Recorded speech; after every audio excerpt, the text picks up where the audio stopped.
Mamadou Sy Albert, bonjour. Bonjour, Awa. Alors, vous êtes un analyste politique concernant la levée de l'immunité parlementaire de Farba Ngom. La plénière de l'Assemblée est convoquée donc aujourd'hui. À quoi est-ce qu'on peut s'attendre? Logiquement, la commission s'est réunie. Elle s'est retirée pour présenter un rapport à la plénière. On imagine pour le moment l'hypothèse en tout cas à laquelle on peut s'attendre, c'est que le mandat de Farba Ngom sera levé par l'Assemblée nationale quand on sait que le PASTEF est majoritaire, que le groupe parlementaire majoritaire va répondre positivement à la demande du procureur de la République. Mais qu'est-ce que risque réellement Farba Ngom sur le plan politique? Pour le moment, le risque, on ne peut pas parler de risque parce qu'il y a une procédure judiciaire.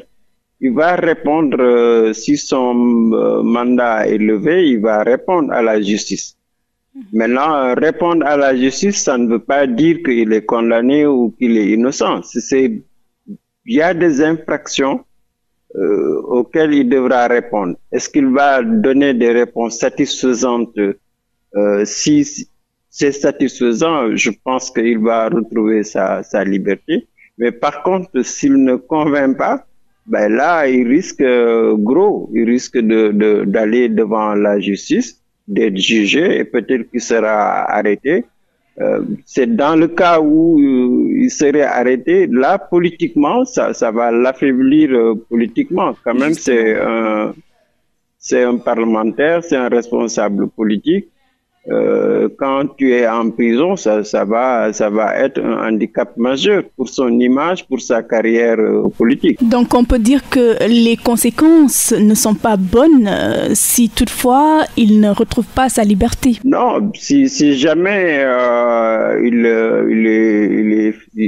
est prisonnier, il est jugé, ça va entacher sa réputation d'homme politique, sa réputation de parlementaire, sa réputation d'homme d'affaires. Les conséquences sont énormes sur son statut de parlementaire, et également sur sa carrière politique. Ça va être un coup dur pour sa carrière politique. Selon Maître Oumar Youm, les 3 sociétés de Farba font l'objet d'une enquête fiscale. Oui, c'est en tout cas pour le moment, quand même, les infractions annoncées sont graves. C'est le blanchiment de l'argent, c'est de la corruption, c'est près de 7 infractions quand même sur le dos de Farba.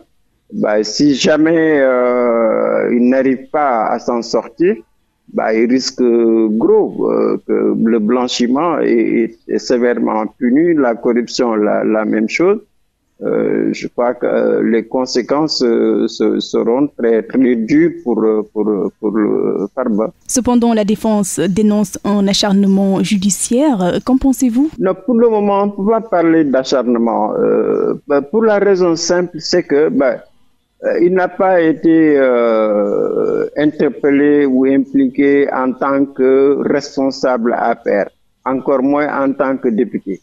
C'est dans les affaires privées. Ce sont ces sociétés privées. Ces sociétés privées-là sont soumises à des lois, à des normes. Si ces sociétés ne respectent pas les lois et les règlements, ça n'a pas de politique. Il est dans les affaires. C'est pas l'APR. S'il était impliqué en tant que responsable politique ou en tant que député, là, on pourrait parler d'acharnement, mais il y a combien de personnes arrêtées déjà? Il n'y a pas que Farba Ngom. Il ne faut pas que les gens aussi masquent la réalité aux Sénégalais. Ils sont des dizaines, ils sont des centaines. C'est des Sénégalais qui ont la même dignité que Farba Ngom. Ils sont impliqués dans des affaires qui ne sont pas claires.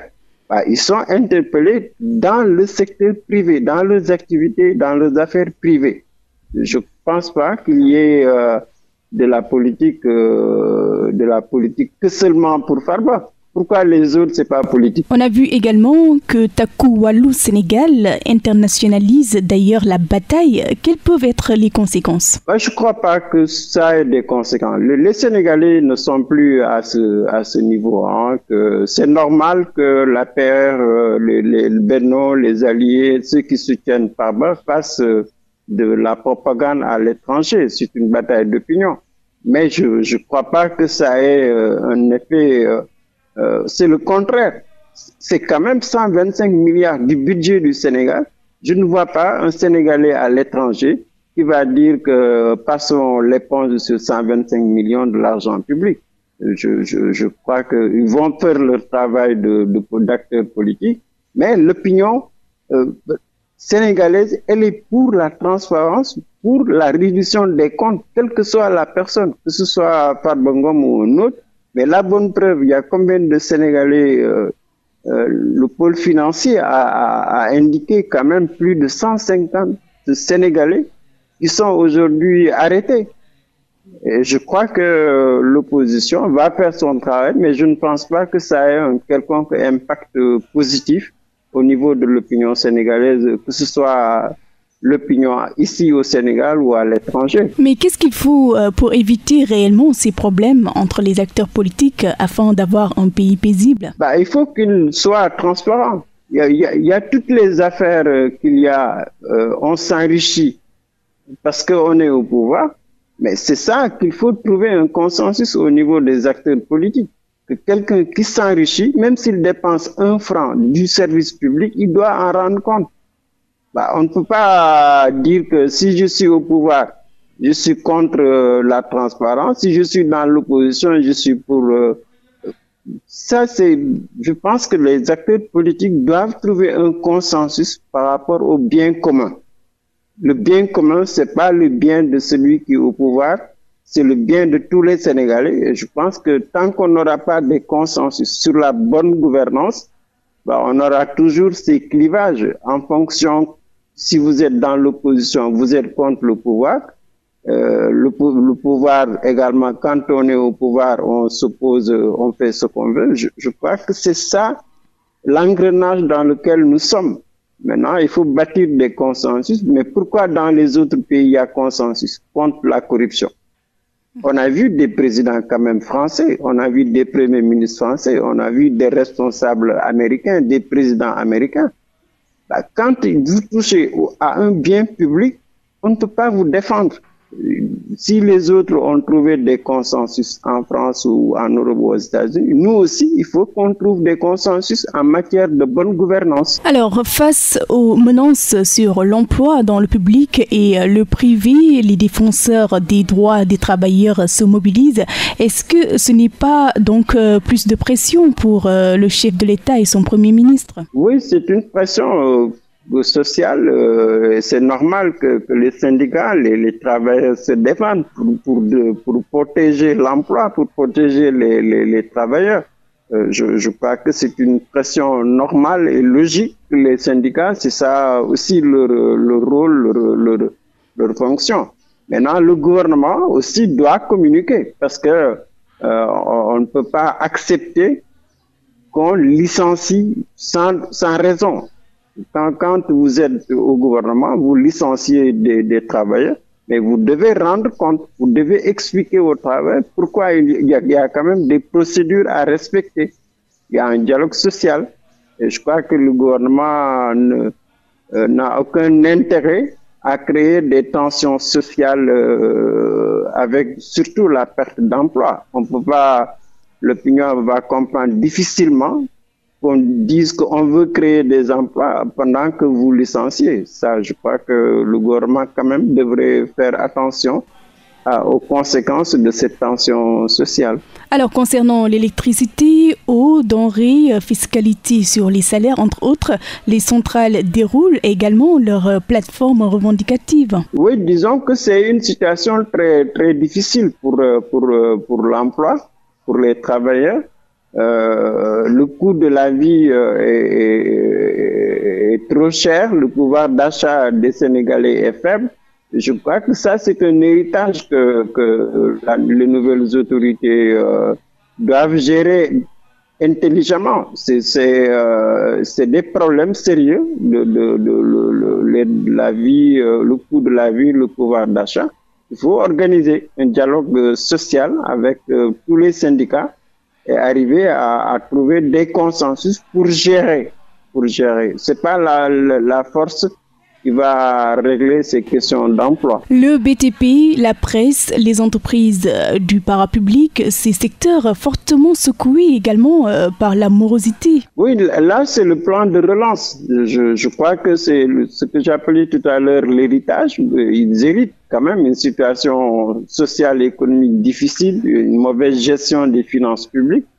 Il faut relancer l'économie. C'est au gouvernement de prendre ses responsabilités pour discuter secteur par secteur et avoir un plan de relance de l'économie. C'est comme le pouvoir d'achat. Il faut qu'ils aient un plan de relance de l'économie. J'espère quand même que le gouvernement va trouver des cadres de concertation, de discussion, aussi bien avec les travailleurs, les syndicats, qu'avec le patronat, le secteur privé. Il nous faut un plan de relance. Il ne soit pas un plan de relance pour 6 mois ou 1 an. On ne peut pas relancer une économie en crise en 1 an ou en 2 ans. Alors, restons avec la presse. Vous êtes un analyste politique, mais vous êtes également journaliste. Donc, le patronat dénonce une situation alarmante. Qu'en pensez-vous? Je pense qu'il faut trouver un cadre voilà, ça c'est un bon exemple. Que la presse est dans une crise structurelle. L'entreprise de presse est dans une crise structurelle. Mais ce n'est pas que la presse. On a parlé tout à l'heure de sociétés publiques qui sont en crise. La petite et moyenne entreprise, elle est en crise. La crise n'est pas seulement au niveau de la presse. C'est une crise générale de la petite et moyenne entreprise. Donc, les journalistes et les patrons de presse et les syndicats des journalistes doivent bien voir que la crise, elle est une crise structurelle de l'entreprise de presse. Et il faut aller maintenant avec l'État, avec les partenaires techniques et financiers, vers un diagnostic et la recherche de solutions. Il faut trouver une solution viable, durable, et sortir de ce cycle d'affrontement entre la presse et le pouvoir. On ne va pas gagner dans l'affrontement, on va gagner dans la recherche de solutions durables pour sortir de la crise des entreprises de presse. En tout cas, merci Mamadou Sy Albert d'avoir accepté d'être notre invité de la matinale. Je rappelle que vous êtes un analyste politique. Merci surtout pour votre disponibilité. Merci Awa.